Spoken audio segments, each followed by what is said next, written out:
Dan, thank you so much for joining us this evening, all the way from Boston, I believe. Is that right? Yes, that's right. I'm excited to have you here with us for a number of reasons.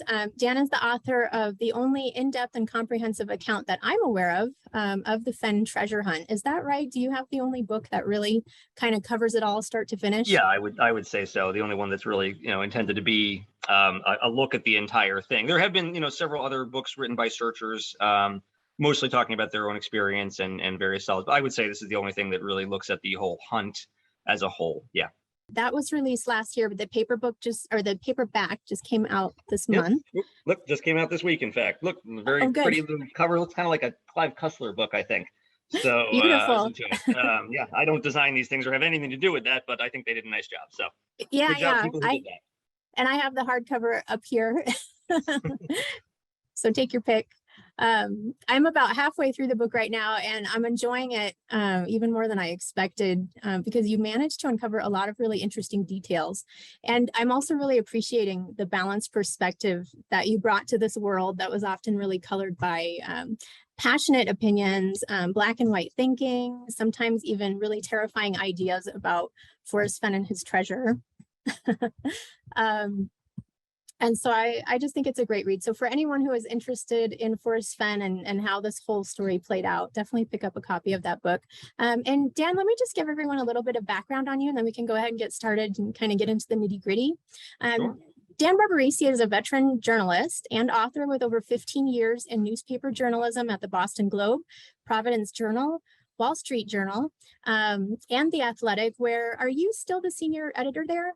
Not the senior, I'm one of the senior editors. Yes, I am. I'm sorry. No, I am not. I don't like run the whole thing. Okay. So, but yes, I am a senior editor at The Athletic. Got it. Thank you. Thank you for the pay raise, which apparently I just got. So. Sure, no problem. Tell your bosses. Yeah.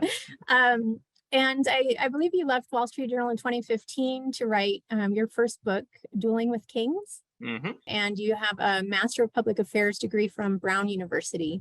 And I just also wanted to let everyone know that Chasing the Thrill has been featured, your book, Chasing the Thrill, not to be confused with The Thrill of the Chase, which was Forrest's book. Chasing the Thrill has been featured in the Washington Post, the New York Times, the Wall Street Journal, and the Boston Globe, among many other publications. Would you like to talk a little bit about how you got involved in this treasure hunt?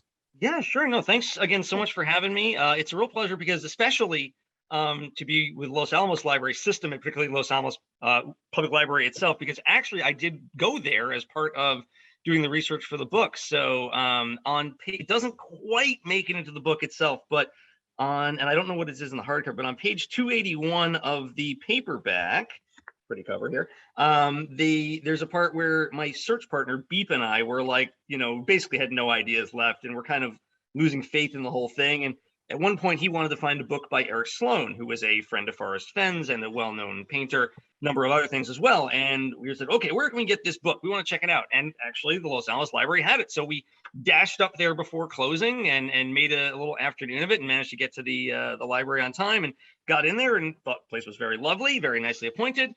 Easily found our book using the Dewey Decimal System, of course. Didn't even need to use the computers.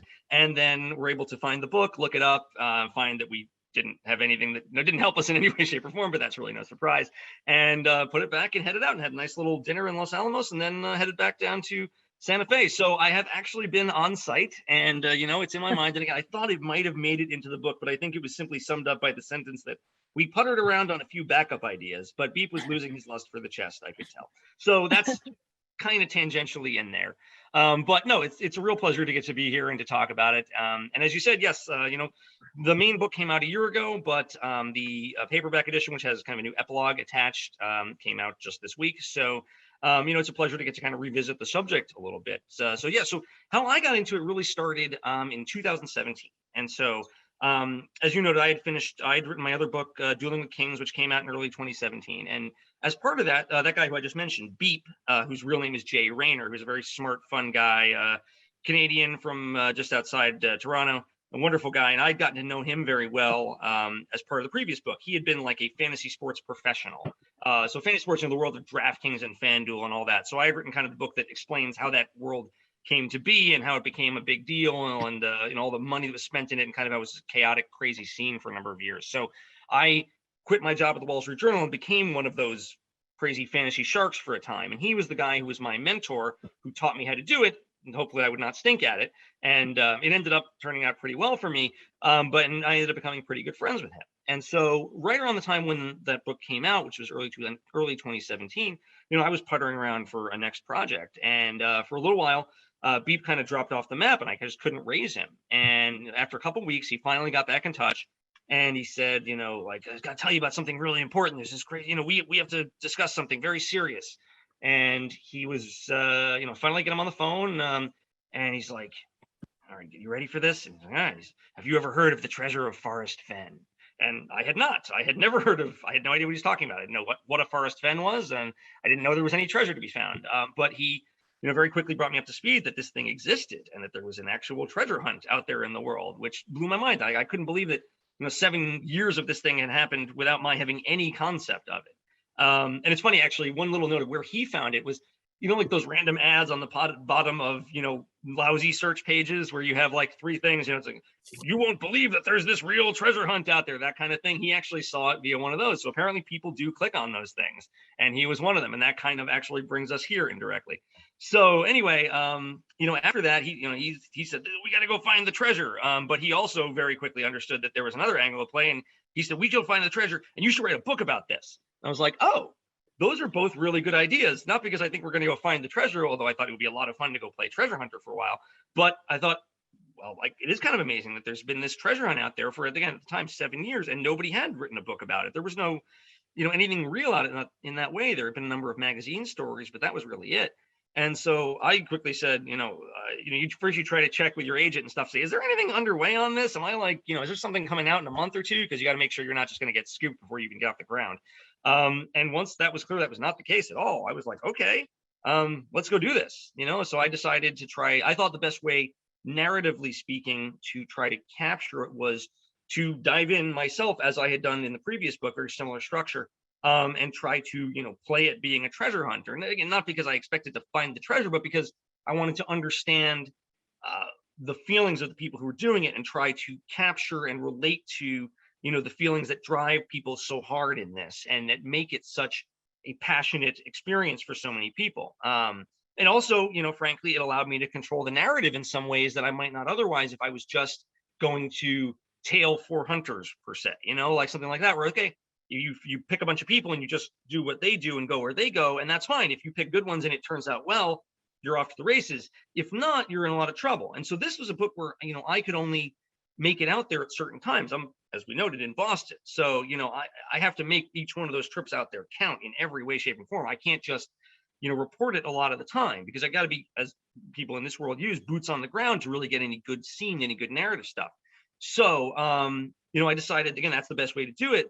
And that'll help me both relate to the experience, understand it, and transmit those emotions to other people. And hopefully also, make the other treasure hunters see me as more of one of them rather than an outsider, just some random journalist who's looking at them like they're, animals in the zoo, which I didn't want that to be the case at all. I wanted to be, I'm in the zoo too. I'm part of this thing, and I am here to appreciate and understand and hopefully feel this sense of genuine passion for what you and we are all doing here.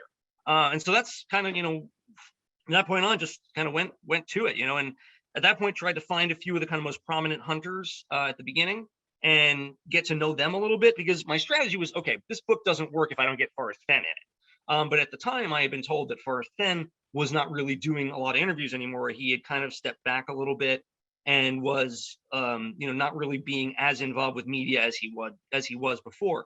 So I tried to kind of get to a number of people close to him and interview them and talk to them, and then say, and hey, if you talk to Forrest, can you let him know that I'd like to do this and I'd really like to do this book, and sit down with him and da. So, I hope that a few feelers had been sent out to him. I don't know for sure if they were, but I believe they were. And, at a certain point, I then got in touch with Fenn himself and said, hi, here's me. I'd love to talk to you. I'd like to do a book. I think this is fertile ground for something like that. And, to my great surprise, he immediately responded that he knew exactly who I was. He'd read my stuff, and he, was looking forward to meeting with me. And, I think I noted in this book, but I think, frankly, that was probably BS that he had knew my writing from the Wall Street Journal, because I was doing sports and sports business there. And I cannot imagine that he cared about anything that I was writing.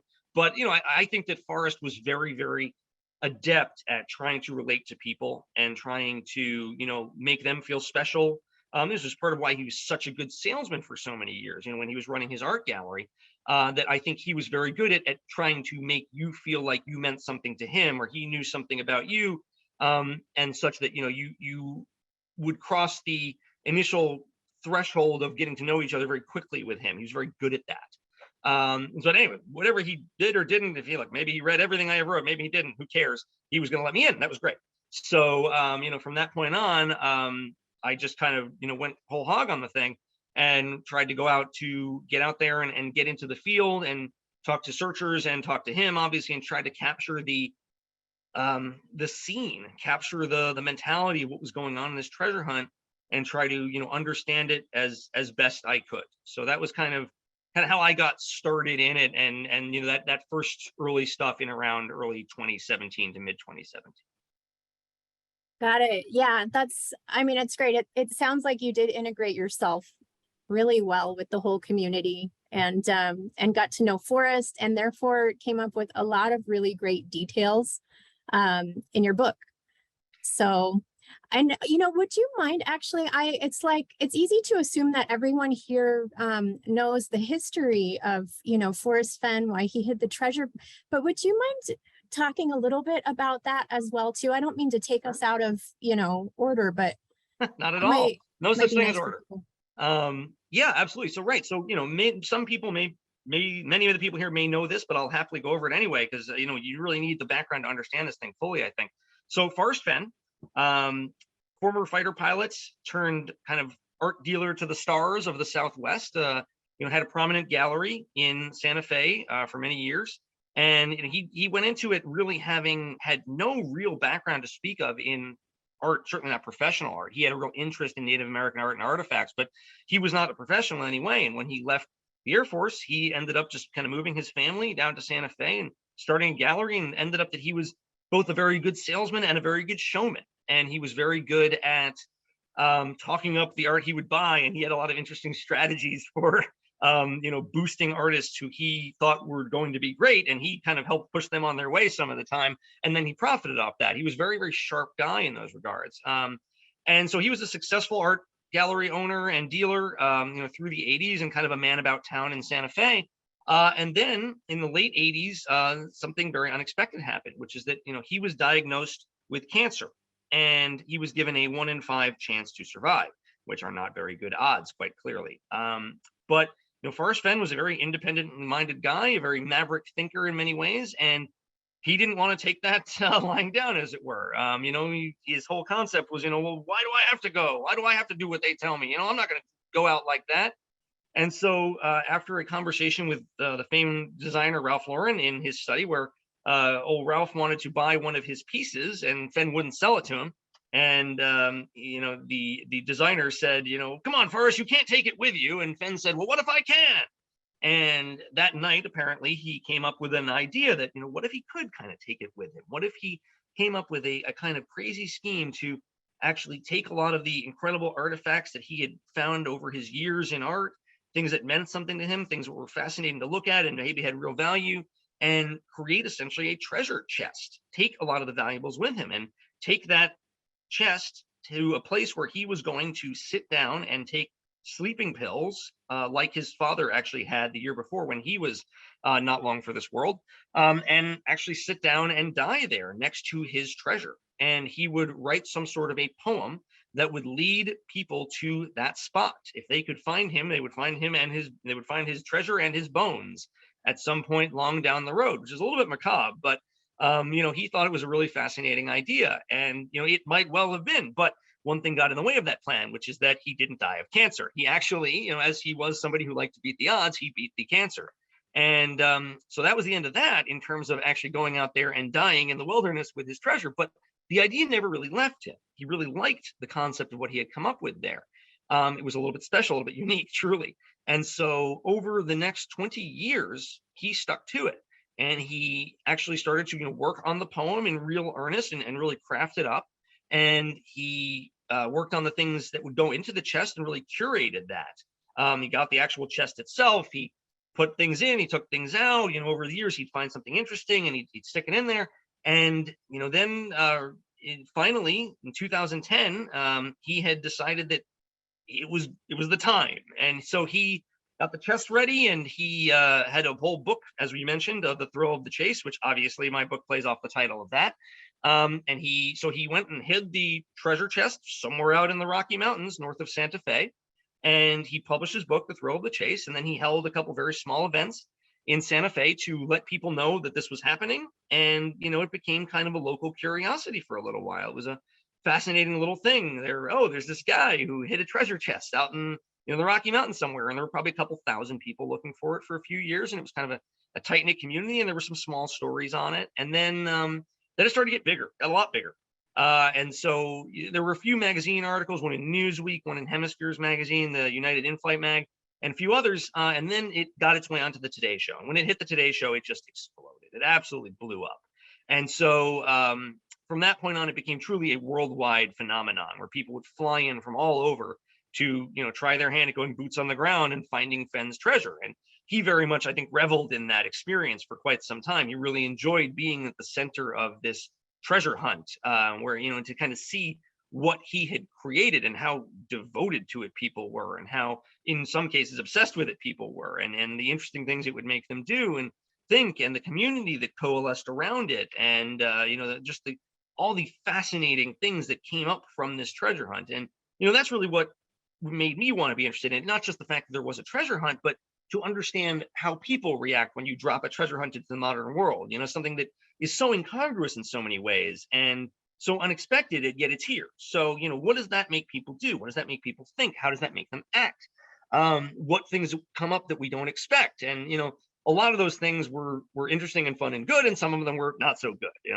It's very well publicized that there were at least 5 fatalities on the hunt. There's certainly that we know of and can confirm.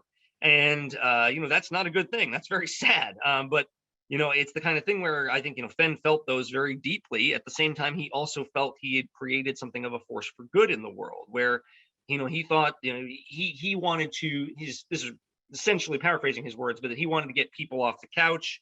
He wanted to get them out into the wilderness. He wanted to get them enjoying and appreciating the great outdoors, and having something also to dream about, to dream on. When he was really deciding that in the final stage this should happen was in the last recession, in the 2008 period, when things were really messed up with the housing market and people were losing their jobs, losing their homes. And so part of Fenn's concept was that he wanted to give people something to chase and to believe in, and to go aspire to out there. And so even though there were a lot of things that were negative for his family and for him, and people who became far too obsessed with the chase and threatened his family and would come and invade his home, things like that, and obviously the fatalities, which you can't get much worse than that. But he certainly believed that he had, in the aggregate, I think, made something good for the world, because it did bring families together in some ways and got people out there searching, created a community of sorts, and certainly got people out into the wilderness, which they might not have been. And so right around when that was all cresting is when I kind of got into it, right around that 2017 period, which is where the book picks up right before people unfortunately start dying in earnest. And there are essentially 3 fatalities in the space of a month, and that's right around the time when I unfortunately got into the whole thing. And so that very, very quickly became a major news story nationally. And that was not what I was expecting when I got involved in it, obviously. And then there were a lot of questions at that time about whether he should end the hunt or not. People, the New Mexico State Police got involved and said, like, stop this thing. And Fenn is not somebody who wanted to be told what to do by anyone. So even if a state police commander is telling him stop doing this, that doesn't necessarily mean that Boris Fenn is going to listen. So there was a lot of back and forth about that and about what should be done. And I think that's these are tough questions, is the reality. This is not an easy subject, because there are arguments both ways. But obviously the chase did survive, and then progressed for a number of other years. And that's a lot of the stuff that we chronicle in the book itself. Until ultimately, and I know most of the people here know, the treasure chest was actually found in early 2020, not early, but June of 2020. So yeah, I mean, that's kind of, a lot of that is the story of what I chronicle in the book. I also try to do a lot of kind of looking at the history of treasure hunting to try to document where Forrest Fenn's hunt falls in kind of the story and the spectrum of treasure hunting, because I think that there is, there's a bigger story here, and there's a bigger story about why people are so enamored of treasure and why they chase it. It's not just about the value of the money, because there are many easier ways to get rich. You buy a lottery ticket, you'd probably do it a lot better than actually chasing for hidden treasure. But it captures our imagination somehow. It really, it's a fascinating subject matter. And so it was fascinating for me to dive into and try to, look at how does this relate to hunts that have come before, and how is it so very different than them in other ways? And this is a human-made hunt, and so many others are a little bit more organic in some ways. That if a Spanish galleon sinks to the bottom of the ocean, they weren't trying to put it there.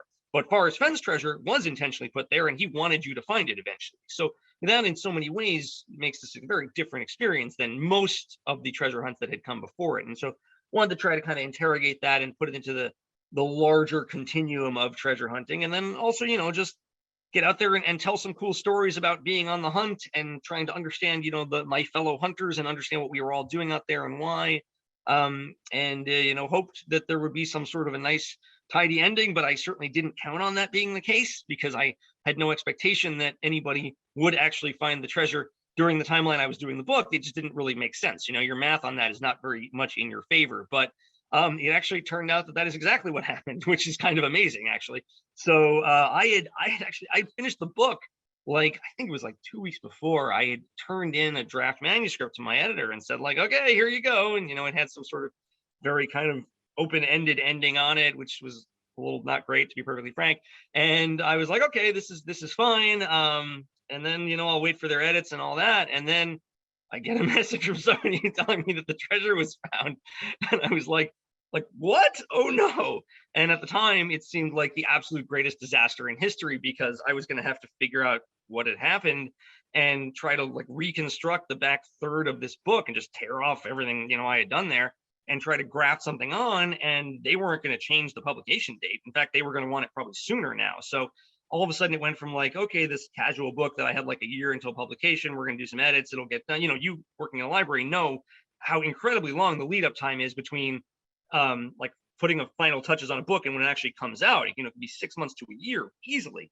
And so all of a sudden I basically had about 6 months to sort out who found the treasure, what the heck happened with it, let the whole thing unfold. And I didn't know what I was going to do. And so it was like absolute terror and chaos for me, from an author's perspective of what am I going to do now? Is there any chance this is all going to resolve itself in a reasonably timely fashion on the timetable I'd like?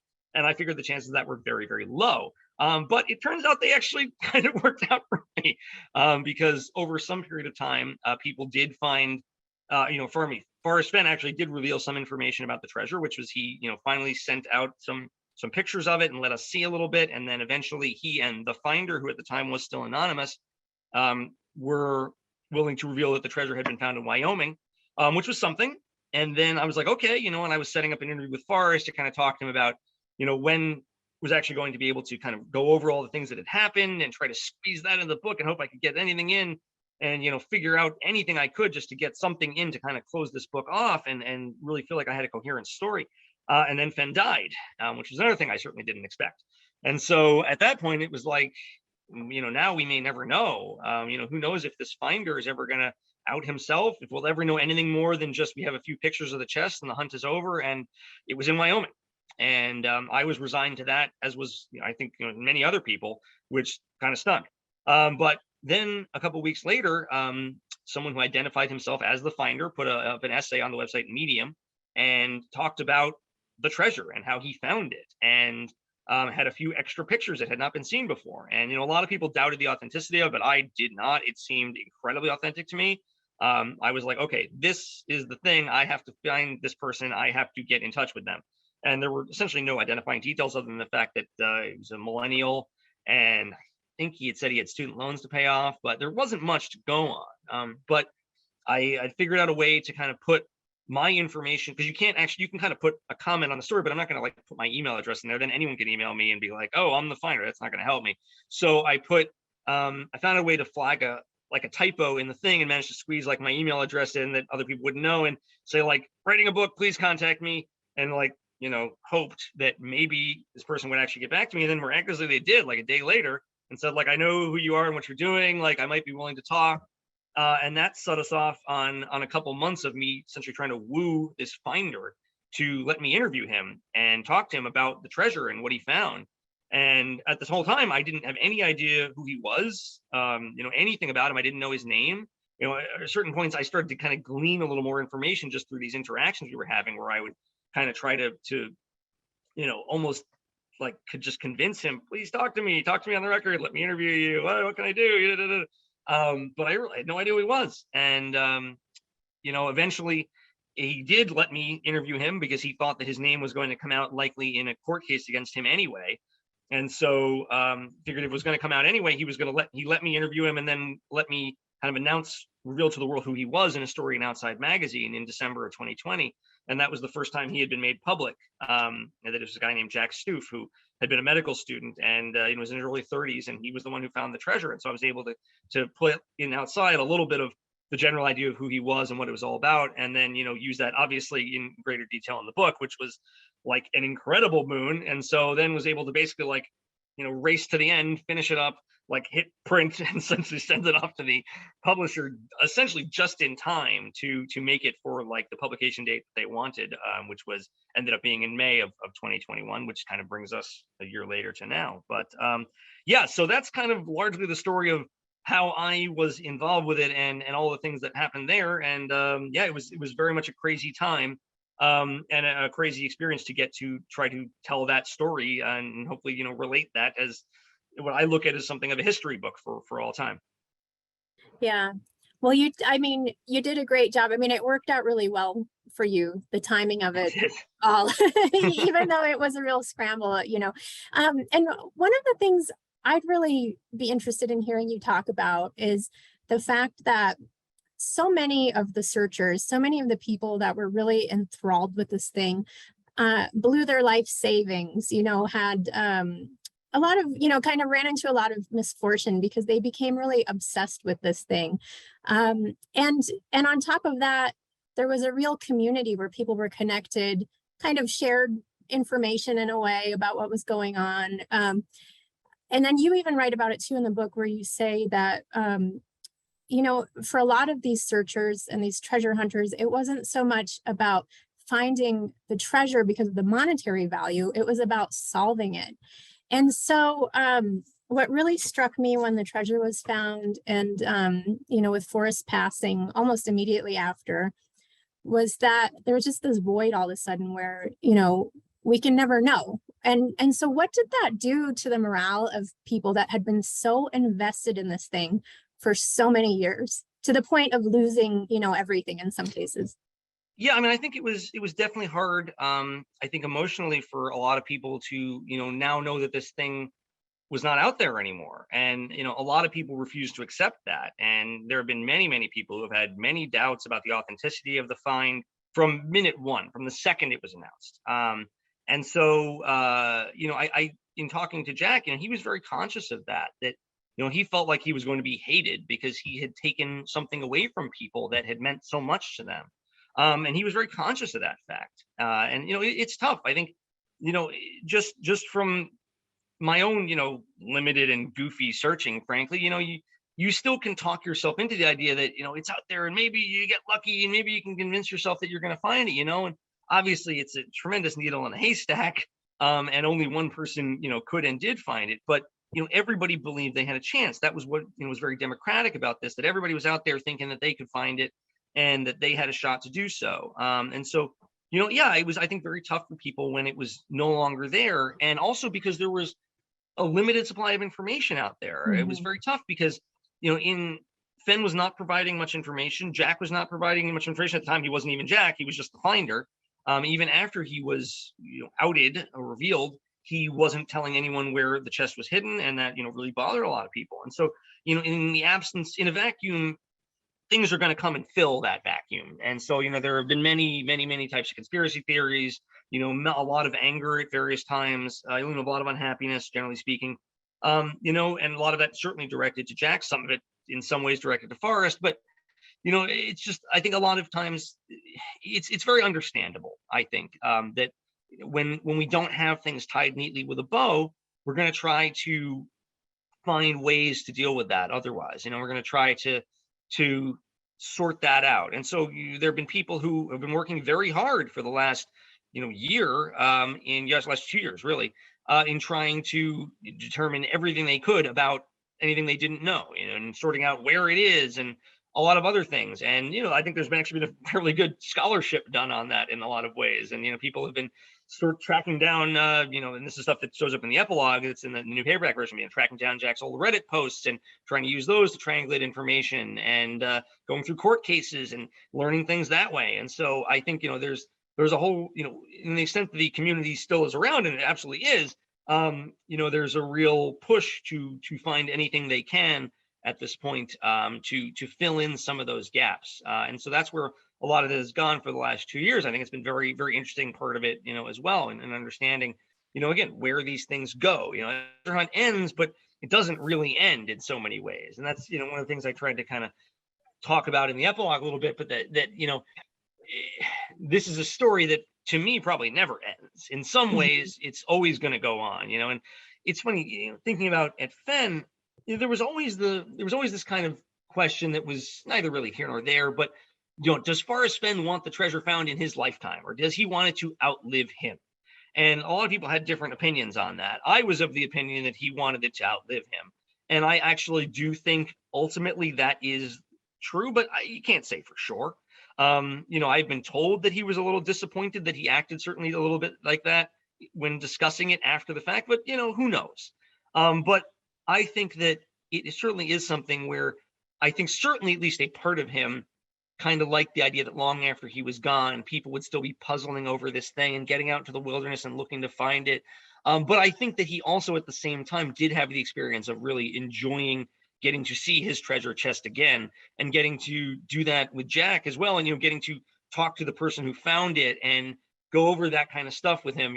Jack told me that Fenn really seemed to enjoy that experience of getting to talk about it all again and going through it all again, and just, kid in a candy store to be going through that chest and really. So I think that while he, in my opinion, might have liked it to last beyond his lifetime, he also got to have a pretty cool experience before it was all over, in that he got to have his treasure chest returned to him and go through it again and to see his treasure hunt come to its conclusion. So I do think that was kind of an interesting phenomenon for him, for sure. Definitely. I'm sure it was. And I don't know if everybody knows this, but you are one of the very few people who actually got to see and handle this treasure post-discovery. Yeah, that was an unbelievable experience. It really was. So as part of, my journalist activities and kind of trying to verify that, Jack was who he says he was and all that, and that he could prove that, because at the time he was just a guy on a website, and he's, said, do you want to go see the treasure? And I said, well, yes, I absolutely do. And so, he let me fly out to Santa Fe and go and actually view the treasure at his lawyer's office, which was, for me, a very climactic moment, certainly, and kind of an incredible experience, because there's this thing that you've been envisioning in your mind's eye for a number of years. And there were some pictures of it in the Thrill of the Chase, but it's very different, obviously, when you actually get to touch it and hold it and feel it. And this is the very end of the book, so whatever, we're giving away, but it's fine. Book's been out a year right now, so who cares? And so I got to go out there and go and actually sit in the lawyer's office, and they bring the chest in, and it was like, whoa, there it is, all of a sudden. Just it's I knew it was going to be small, but it is also still a little something to your brain to see, though it is pretty small. I think in all of our heads there is kind of that vision of the Aladdin treasure chest, like overflowing and just this big thing bursting with gold and jewels. And it's not exactly that, it's not that in that way, but it's still very, very cool. And it's heavy, he gave it to me. I'm like, oh God, okay. And got to put it down on a glass table and try to make sure not to crack the thing. And then you just get to open up a treasure chest, which is an experience that, I'd like to think very few people actually had in their lives. So I was very, very excited to get to do that. And, it's funny because I didn't really know how much time I was going to have there, or really what I was supposed to do, other than like, oh, look, here's a treasure chest. And so I just kind of immediately started taking everything out of it and kind of, to some degree, cataloging what was in there. But I didn't do a very perfect job at that. But it was just more like, okay, what's going to be in it? Just keep pulling things out. And I, recognize most things. Some of them I wouldn't. And, most of it made sense. I'm trying to stack these coins in piles and put all the nuggets over here and put all the jewels over there and be very gentle with the, ancient stuff. and just trying to really treat it with the care it deserved. But then eventually you get to the bottom, and I remember that feeling of disappointment very well, of like, oh, that there's a bottom to this thing. Oh, that's all there was, and then it could have been 100, could have been 100 more things in there, and I still would have felt the same feeling of, when you get to the bottom, there's a little sense of like, oh, there's not anything else in there awaiting discovery. And so but that time I was like, okay, look at all this crazy stuff laid out on this table here. And like, I just started kind of going through it, and it was just an incredibly fascinating thing to just touch all these items that had been written about, and Fenn had talked about, and we had thought about for that amount of time. And then I then faced the other very interesting experience, which I'm talking about things many people have not done, having to repack a treasure chest. And so I had to figure out how to make everything fit again, which is much harder than you might think, actually. It doesn't, you don't want to put any of the delicate stuff on the bottom. You got to make sure there's a lot of heavy stuff in there, and you got to make sure that everything's going to fit right and it's going to close perfectly. So eventually figured out how to do that. And then I kind of just gave it back to them, and thank you. And they took the treasure chest away, and that was the end of my history with it. But it was a really, obviously as a journalist, it was an incredibly valuable experience for me to get to kind of verify all that, and say, okay, this guy's who he says he has the chest. But as somebody who had been involved in this thing and had been trying to feel those feelings of lust for the treasure, and trying to fall into that world, and actively wanting to do so that I could understand the feelings of people, it very much was an incredible feeling to finally get to see that chest, and to feel a part of it in that way. And so this kind of relates to a little bit we were talking about before, the idea that why do people become so obsessed with treasure, and why is that? And I think personally that one reason is that every treasure has a story, and when you become involved with that, and if you can in some way get yourself close to that treasure and maybe even find it, you become a part of that story, a story that could stretch back hundreds of years in some cases, and you become part of that much larger tale in a way that you don't when you just make or get money in some other fashion. And that was what it felt like for me to touch the treasure, that for an instant I was part of its story too, and that was a very cool feeling to feel like I was close to it in that way. So it was a singular experience, I would like to say, and a very, very cool one. So it certainly put a capper on the book for me, and thankfully gave me an ending, so I was very happy about that. But it was a very, very cool experience to get to do that. I can imagine. I mean, I can only imagine. I do have a question about a couple of the things that were said to be inside of the treasure chest. One of them was a handwritten memoir that he said he wrote and put inside like a glass jar or something, like rolled up on tiny paper. Yeah, I'm not sure about handwritten, but there was definitely it typed? I mean, it was. His memoir was definitely in there, Okay. and it's in this little olive jar. It's very small. That was actually one of the things that was harder to fit in, because it's this glass kind of jar, and it goes in there, and you got to make sure not to crack the glass, obviously, and also it's very unwieldy and has to kind of that was the thing that I had a very hard time fitting in. But that was actually interesting because that was one of the things that I had to agree to a few conditions before Jack would let me go see it, and one of them was that if I can read anything in the memoir, or the story, that I not tell anyone what it says. So yeah, that was one of the few conditions I had to agree to. Interesting. Yeah. So you had a couple. I'm sorry. Was there something else? I kind of cut you off there. I apologize. Oh, no, you didn't. Yeah, well, I was interested to know what did it say, but apparently you can't tell us, so that's okay. And then the other question I had was, there was always this idea, and he had kind of fessed up to this himself, that he had put something in the treasure chest that would cause the finder to reveal that it had been found, because obviously there was a lot of issues. Would people want to reveal that they had found this thing? Would they want the attention? Would they want to pay the taxes? All of the legal stuff that you kind of mentioned in your book around finding the treasure. were you ever able to find out what was in the chest that caused him to come forward and say that he had found it? That was certainly speculation that there might be something in there, but I'm not aware of anything that specifically caused anyone to have to come forward and, say that they had found the chest. I don't think there I was see. anything that Okay. I anyone thought was maybe handed that way. gotcha. I thought maybe there was, something like, there were like theories about like access to a bank account with some money in it or something that would be. Yeah, I mean, that's something specifically I had asked Fenn about, and he had said that he did not remember doing that in the end. That was actually a very strange part where there was something in the book where I asked him, is there something like an IOU? Because somebody, I think Doug Preston had maybe suggested that to me, and Fenn then he had said like he didn't actually remember if he did that or not. But as far as I'm aware, that was not the case. So Interesting. Okay. Thanks, Dan. We've got about 12 minutes left. I just wanted to leave a little bit of time for questions. If anybody sure. has, any questions they'd like to ask, I'd like to encourage you, just type them in the chat box. We can direct them to Dan for you. And maybe I'll start us off with one last thing that I have here. There was a story that had been, at least from my understanding, was that this story was published on one of the main blogs during the treasure hunt. And it was called My Box of Saves. And in this story, Forrest talks about things that are making him nostalgic. And he mentions 5 things that he, has collected over the years. And when he starts talking about one of these things, he says, in the 1940s, I had a really great fishing hole on the Madison River. It was a long cast to reach the big fish, and I had to place my fly precisely. A big ponderosa in my back cast was bent on seeing me fail. Over the years, I had 20 flies or more snag on its limb. On my last visit to that spot, I was saddened to see, and this is where it gets interesting because he's talking about visiting the spot when he was probably somewhere in the neighborhood of 80 years old.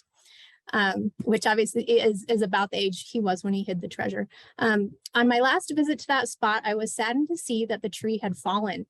A cursory search revealed one of my woolly worms still caught on a limb where it had found sanctuary about 65 years ago. I snapped this twig as a tribute to that great tree and a remembrance of those special times. I don't know why I keep these things, you tell me. And so anyway, I'm curious to know, was this ever anything that the search community caught on to, or are you aware of people searching around the Madison River, which obviously is, it would greatly reduce the search area to something like less than 200 miles if it was along the Madison River. So I'm just curious, did that ever come up? So I'm not aware of anything specifically coming from that story and really piquing people's interest, but it absolutely may have. I would say that the current scholarship, and I think it's right, puts the chest off the Madison River. So, that is essentially where it was, and that's where there's a lot of things happening in court cases right now that are revealing essentially that. And that's where people are currently focused on, and I think with 100% good reason. And I think that if you're really deeply in community at this point, if you're paying attention, you I think essentially know where the chest was. Thanks to what's out there publicly. I don't know about that story in particular setting off alarm bells for people. In retrospect, you can see why it would. It looks very, very much like, oh, hey, look at that, but I think that, every time Fenn would say something, people would read into it, and with good reason, because he did say a lot of things that, and anything could have been something that was special and important. Anything could have been something that meant a lot. And that turns out and have to be. He would put out new things all the time, and they would relate to, things from Vietnam or things from northern New Mexico. And so in one sense, 2020 hindsight says we could look at that and say, oh, look at that story. He kind of may have either messed up or laid it out there for us, but it's very hard to know that when you don't know the ending first, But yeah, looking at that and hearing that now, yeah, that's a pretty good one right there. Well, we've got several questions that have just come in. Why was Jack going to be in a court case that would expose him as the finder? Sure. That's an easy one. So I think literally at the time the same day he found the treasure, I think he had been sued already, or not the same day he found the treasure, but the same day, like it had been announced that he, was the finder. Within like 24 hours, he had a court case against him. So, and there were a couple others that were filed not long after that. And one of them, this particular one, was by a woman who, believed that he had stolen her solve and used that to find the treasure. And so, while that case, ultimately did not go as far as she would have liked, I think that in discovery there was going to be some potential that his name was going to come out in that. I'm not sure if it ever actually did, but they were concerned about that being the case, and so he said this is probably going to happen anyway because they want at least that the people involved, could know who their opponent was in the case. So yeah, so that's kind of how that happened. Thank you. And somebody else is asking, could the path that follows the clues eventually be turned into a trail for others to follow? I suppose. I don't know. That's not really up to me. But I don't know. I mean, certainly the desire from Jack's end, and I think he said that this was Forrest's desire as well, was that the site not turn into a tourist spot, not turn into a tourist attraction, because then people would treat it as kind of a pilgrimage site and go there and may not treat it with the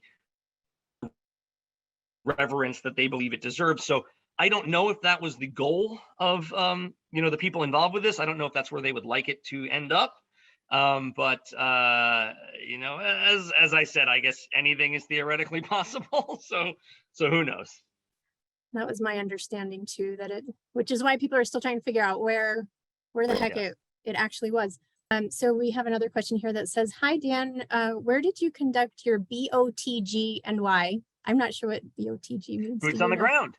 Oh, boots on the ground. Yeah, okay. Absolutely. A true searcher. Okay. so most of mine, there were some times when I just went out with other searchers, people, Cynthia, Sasha, people like that, well-known kind of searchers within the community. And I would just really just tag along with where they were going in those times. And that was mostly New Mexico. My few searches where I had even the germ of an idea, and I would like to note that I was an absolutely terrible searcher and never really had any good ideas. Although I think my very, very first, I'm just going to look at this thing was like, oh, this Madison Junction place seems like a good place to start. Maybe we'll go down there. But obviously, I would say probably half the people involved in the search could say that. So, but yeah, I basically was looking in the northern New Mexico area, and I thought, okay, that he initially had said it's in the mountains north of Santa Fe, and maybe he really kind of expanded the hunt when it started getting really big because he didn't want people to focus in too much. But my search partner Beep, he was much more focused on Yellowstone from the start, and he was really into Yellowstone. He was like, the whole book is about Yellowstone. Fenn clearly had a connection to Yellowstone. We should be looking in Yellowstone, and so. Probably the search that I detail probably the most in the book, which I really is my favorite part of the book, is actually the Yellowstone chapters. And we spend kind of 2 chapters there hunting around Yellowstone, bumbling through the woods, and I think it's actually a lot of fun. And in the audiobook version, that was actually my most fun part to narrate, because there's a part where I yell at Beep and we kind of get into it a little bit, and that was very much like my Oscar scene. I was very proud of that when I did the recording of that. But anyway, I digress. And so yeah, so I mean, again, a few hunts in New Mexico, a number of hunts with other people wherever they wanted to go, and then a few hunts in the Wyoming in Yellowstone area, and looking around there. So that's mostly it. I would say primarily northern New Mexico and Wyoming. I didn't really. One time I was going through Colorado and I looked at this thing on the Continental Divide, but it really doesn't count. It was essentially totally half ASSCD. So I have a public library here. I cannot say certain things, but yeah. So almost entirely Wyoming and northern New Mexico. I always suspected Wyoming too. I mean, he was a prolific storyteller, loved telling stories all the time. And the one thing that you would never hear him tell a story about is Yellowstone, yet it played such an important role in his life. So I always kind of thought that was interesting. Okay, so we have another question here. Has there ever been a monetary value attached to what was in the treasure? There has been some, what I would call, scholarship on that, trying to figure that out. I think, most reasonable assessments of it put it somewhere between like 750 grand and about $1.5 million. That's a pretty wide gulf there. So I like to put it in the low 1 million area, I would say. You know, that's my best guess on it. Now, obviously, the value of things fluctuates all the time. The value of gold is rising and falling, blah, blah, blah. And more than that, you know, this is not just items in a chest. You can look at, you know, is there additional value to this because it is the Forest Fen treasure? You know, do individual items carry extra weight, or does the whole carry additional value because it is the Fen treasure chest? And obviously that is so the chest. I'll just catch people up. The chest has not actually been sold yet. It is with an auction house. This is all diagrammed in the epilogue, but it's in an auction house right now, and they're working on those things. But it's apparently a very long process. And so, you know, we will eventually, I assume, find out, you know, what it actually is worth, because it's worth what somebody's willing to pay for it. But right now, we don't really know. But I think the value of it, I would put it a little over $1 million is my best guess on that. It will be really interesting to see what everything sells for, given the cultural significance, you know, at this point, you know, Absolutely. we attached to this whole story. And okay, we've got just a few more questions here. Were you at all concerned that you might actually find the treasure and influence the outcome of the story? Well, it's a good question. I mean, I with the exception of like a 5-minute period, which is detailed in the book, in Yellowstone, I never had any thought that we would actually find the treasure. I didn't really consider it in any real fashion for a second, with the exception of that 5 minutes when we were out in the wilderness and saw something like truly incredible. And I was like, oh my God, that has to be the blaze and the treasure must be around here. So with the exception of that like adrenaline rush minute, you know, no, absolutely. I never really considered it because it just seemed such a remote possibility. And that wasn't really why I was doing it. You know, I wasn't out there trying to find the chest. I was out there trying to be a treasure hunter. And you know, to try to let people know that and have them understand that and treat me as kind of one of their own. If I was saddled with such a problem, the least of my concerns would have been how it affected the narrative of the book, because that would have made one hell of a book. I probably would have been more concerned with all the things that Jack has to deal with now, which is, you know, the downside of finding a treasure in so many ways. Do you know how long Jack was involved in searching, and is it your sense he truly solved the poem, or was he just lucky? I mean, my Yes. understanding was that he came upon a zone, an area where he believed it was, you know, by a combination of understanding the things that Fenn said and solving parts of the poem and the book. I don't believe that when he was out there, he solved all 9 clues. No, but I don't think that makes him lucky either. All right, everybody. Well, that I think that takes us to the end here. I want to thank you all so much for showing up. Dan, thank you so much for taking the time to talk with us. I know it's probably what, 10 o'clock there now? It is, yeah, yeah. The Red Sox are still playing their game though, so I don't have to edit that story for a little while, fortunately. Thank you guys so much for having me. I really appreciate it. Thanks a lot. Yeah, take care, everybody. Good night.